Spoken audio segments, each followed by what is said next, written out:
carwashforsale.net. I'm here with Donnie, and we're in the equipment room of your car wash. And why don't you just kind of tell us a little bit about how you decided to get in the car wash business, because this is kind of your first car wash, isn't it? Yeah, this is, excuse me, this is the first car wash we bought.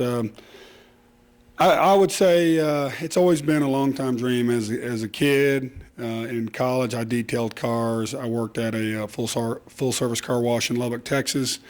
And then, of course, we ended up living here for the job I have now, my regular job. And one day I just got tired of waiting if that dream was ever going to come true. And so we just found a way to make it happen. And one car wash led into buying two car washes.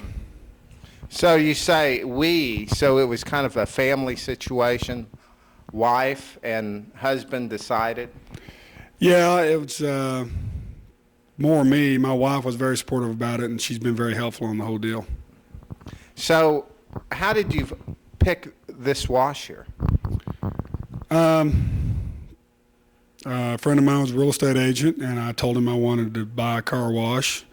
And he started looking, and then this one was up for sale, and he approached the owner, and we ended up working out a deal. Now, when you bought it, it wasn't just running just hunky-dory. No, actually, it was kind of run down.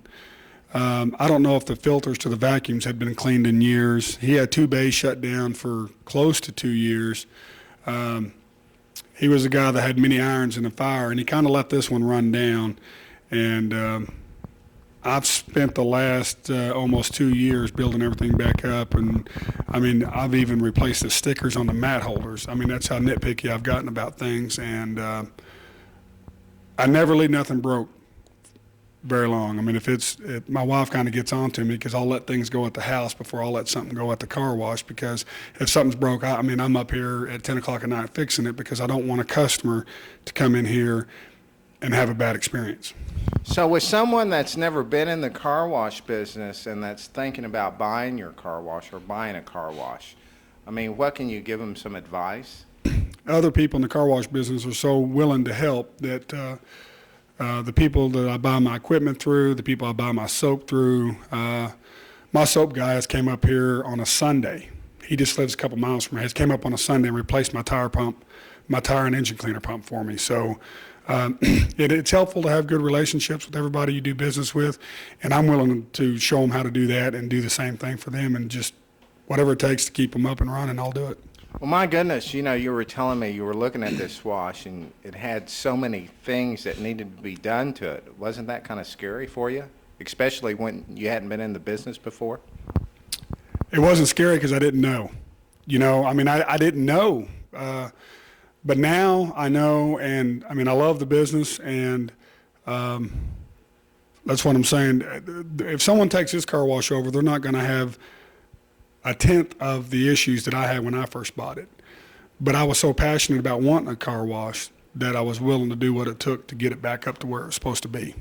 So when you saw those problems, you jumped right in there. Oh yeah, I mean, I had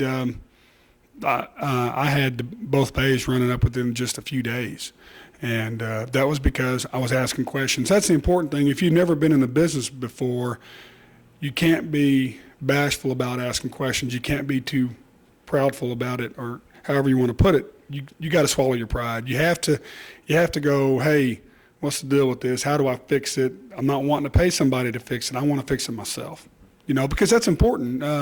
If you're willing to fix the things yourself, it creates more profit for you, and your equipment's not down as long. You're able to fix it right then instead of waiting on a service call or something like that. And so I only live a few miles from here. And so, like I said, if something breaks, I'm willing to come help you fix it. Okay, so we've got how many self-serve bays here? There's 8 self-service bays, and actually the furthest bay to the west is what we call our truck bay. It's open on the top. It's got a big boom. It's got extended length hose. The pump runs probably 300 to 400 psi higher than the others. It's got better pressure. It's a truck wash, and we have RVs that come in here. We have semis that pull through here. of course, without their trailers on it, and wash their trucks and their RVs and stuff like that. And then we have a lot of customers that use it for their big SUVs and stuff. So yeah, it's 8-bays. And then when you got the wash, you noticed that there were some problems with the pumps. Now you have general pumps, and what did you have to do? You had to change out the heads, or what? Well, that goes back to asking questions. Mosen, the previous owner, like I said, he had a lot of irons in the fire. I don't know if he was too proud to ask questions, or he just didn't want or didn't have time. The packing was going out in them to where they would leak, and the leak causes them to lose pressure. And what does packing mean? The packing is what creates the pressure. It's what the pistons are going in and out of to keep. Once they're worn out, you lose pressure. Well, the heads have a lifetime warranty on them. Most never did that. Well, I've replaced the heads on all these pumps, and now I don't replace the packing anymore, which has really reduced the cost of maintenance on the pumps. And I've actually replaced one pump, but all the other pumps are running great.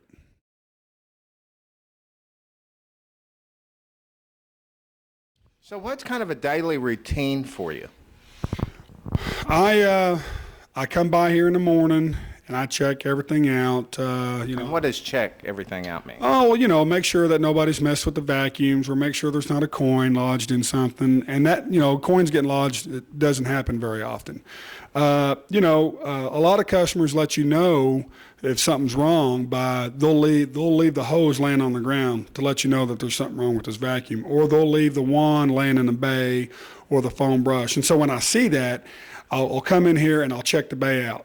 Some people just leave the wand in the bay and there's nothing wrong, but a lot of times if there's something wrong, your customers will let you know, and that's how they let you know. And so I'll come by here to make sure there's nothing wrong. If there is something wrong, I'll fix it before I go to work. And then I'll come back in the afternoon and do it and check it again. And I may just hang out and just talk to the customers. And, I give away free products to them. If it's a regular customer, I see them all the time. I'll give them some free Armor All, or I'll walk by and put some coins in their timer for them, give them some extra time. And I'm really customer friendly to them. And I think I've established a good customer base here, and it's building all the time. And on Saturdays and Sundays are my days off. I'll stay up at one of them for hours on end, just hanging out, nitpicking at things, just cleaning and fixing and inspecting the hoses. I try to catch them before they actually go out. The hoses go out before they spray somebody, because that could happen. And so that, making sure your vending machines are full all the time, stuff like that. Now, I noticed you had a phone number. Do people actually call you? Oh, yeah. My wife is very active in helping with the car washes, and that's her cell phone number, and they call her. And I bet she appreciates that, doesn't she? Well, a lot of times, people, you have some people that, hey, I lost a quarter, and they're upset about it.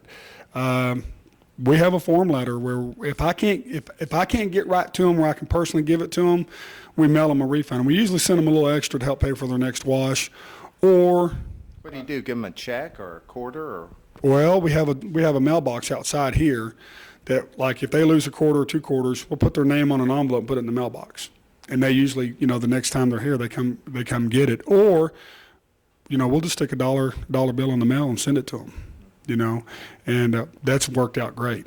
We've actually had people call and say, hey, you got some kids hanging out here that aren't washing, and and customers are really interested in helping you take care of your business. So that's the important part about being customer friendly.